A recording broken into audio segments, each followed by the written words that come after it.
On this passage, the great father Augustine said, "Believe and you have eaten." Believe and you have eaten. Trust the Lord, rely on him, and you have eaten.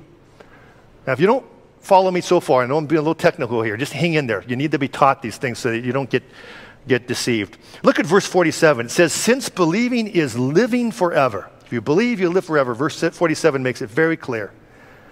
And verse 50 says, "Eating is not dying." Then believing and eating are really the same thing. It's a metaphor for the same thing. Or again, look at verse 40. "Everyone who looks to the Son and believes in him shall have eternal life, and I will raise him up on the last day." Now look at how a parallel of it. Just drop down to verse 54. It's the same thing, only uses the metaphor of eating and drinking. "Whoever eats my flesh and drinks my blood has eternal life," just like he just said in 40, "and I will raise him up on the last day." You see, to eat is to believe. To believe is to eat. And this chapter has been so clear so far about that faith is coming to Christ, it's looking to Christ, it's listening to the Father, it's learning from the Father, it's believing in the Son. So that when we get to the more intense language, the more difficult to interpret language of eating and drinking, we know how to take that. We know how to interpret that. That faith is absolutely required, that no one is saved apart from it. Now, this doesn't mean that it has no allusion to the Lord's Supper at all. Jesus might have been alluding to it by using that terminology, but he's not talking about it. Certainly in the Lord's Supper, this is an act of faith. Certainly there at the Lord's Supper, we look to him in faith.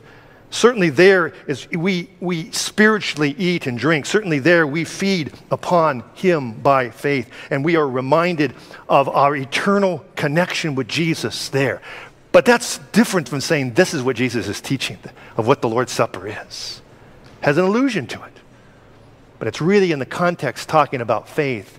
And as you come to the table, we don't just come automatically. We don't just come kind of zombie-like. We come trusting. There's no benefit. There's no means of grace in it unless we're trusting Christ and unless we're looking to him and thinking about him and what he's done for us. It's then that it becomes a means of grace to strengthen us and encourage us. It's our connection with Christ that is so vital.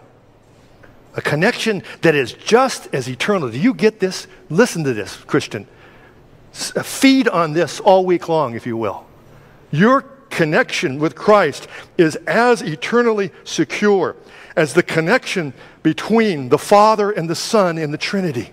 You see that in verse 56 and verse 57? Can the Father and the Son ever, in any way, shape, or form be separated? Never. Impossible. Unthinkable.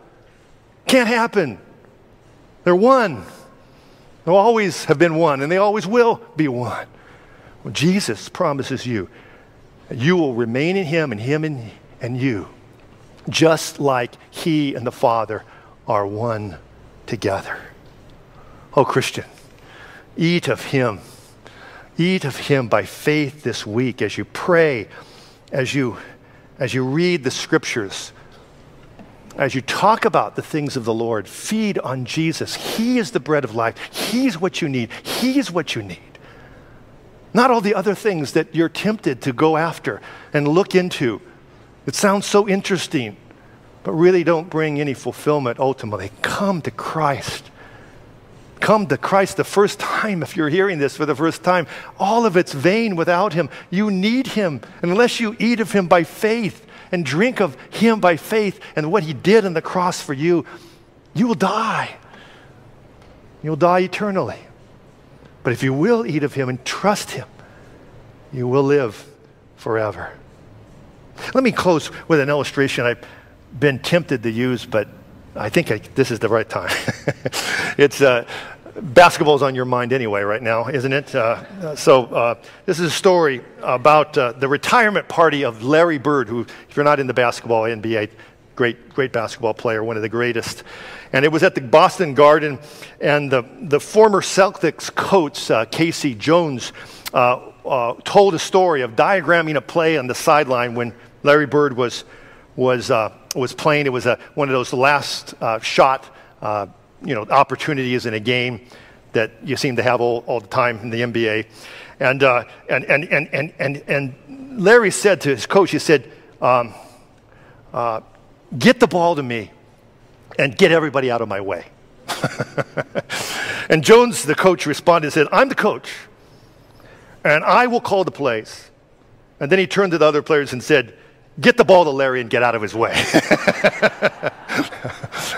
Now, why do I say that? Because you've got to get the ball to Jesus by faith and get out of the way. That's where the victory is. That's where their strength is. It's just like that. He's that good.